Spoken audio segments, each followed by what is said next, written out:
too much time for a guy that's not a great shooter that couldn't shoot if he was rushed to set up and take a shot. Leo 5-0 runs it. Begin the third quarter of the second half. Here's Parker, get on track.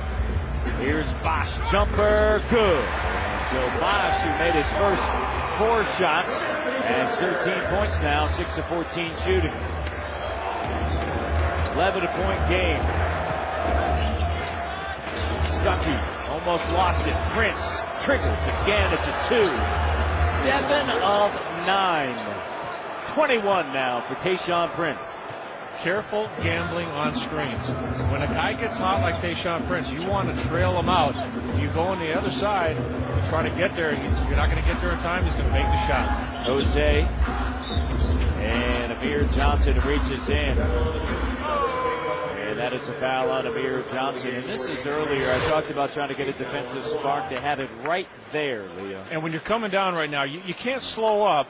You got to take that angle on the defender, Tayshaun Prince, and attack him. And Jose Calderon, I think Sam Mitchell would have liked him to take that shot in transition, get it up quickly with confidence. And Raptors cold right now. Of course, Tayshaun Prince changes that.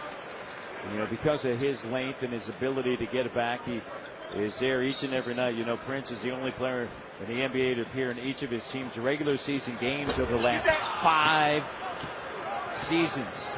And here's Prince into the front court. Raptors just 1 of 6 to begin the quarter. Can they shake free of that? Stuckey on the drive, and it's going too good right now for Detroit, and Sam wants a timeout. And a weak side, everybody glued to their man right now for the Raptors. They have to see the ball against this Detroit team. 15-point advantage right now for the Detroit Pistons. Chauncey, AI, don't need it. Time now for some news and notes. And how about the struggling Spurs? They start the season 0-3 for the first time. And look at how many years. They need to get that Manu Ginobili guy back. Yeah. And then how about Antonio McDyson? Talk about that potentially being bought out of his deal in Denver. They want in on the fray. How about the efficient Tayshaun Prince? This is a guy that just seems to get overlooked in all conversations about Detroit. But I can guarantee you, Matt, there's not a GM in the league that wouldn't take this guy on their team. Efficient, smart, tough. Jose Calderon. And he ends that streak. And he mentioned it on Saturday night. Listen, you know what? They're going to give me a shot, I'm going to take it. Yeah, sometimes he's unselfish to a fault. Your team is struggling and you have the ability to score. You have to open things up from that point guard position. Blistering 52% from the field. Tayshaun with a moon on him. Recovery, Jose. Jumper doesn't go. O'Neal. See if they can get out and go. And Sam Mitchell right now telling him, get out and go. Calderon out of the wing. They'll set it up down low. Back down move. Here's Chris Bosh. Can he get on track?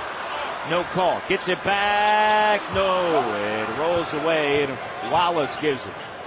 Bosh right now just a little bit frustrated. Rip Hamilton launches. Send it out, and Bosh is there to clear it, and Stuckey's draped all over him. You made the observation, Matt, that Sam Mitchell's telling his guys to go. You want to go because Detroit kind of slows you down. You play their game. Raptors want to play their game. They have to speed things up now. Third quarter brought to you by Hyundai. Well, it's very easy to fall into this lull of Detroit. It's almost like you feel like you're playing in quicksand, and that's not the way Toronto needs to play. Bosh, high-low action. Jermaine O'Neal goes in strong, double clutches. A lot of contact. And Rasheed Wallace, a technical foul on Jermaine O'Neal. And O'Neal. Well, there's been a lot of complaints from Bosh and O'Neal with Rasheed Wallace, the way he uses his hands.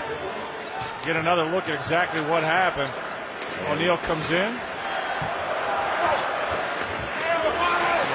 again, a lot of hands at O'Neal. That's furious. That's what got it right there. The NBA is very clear about being demonstrative, headbands, wristbands, any of that sort of thing. You're exactly right, and that is why it's.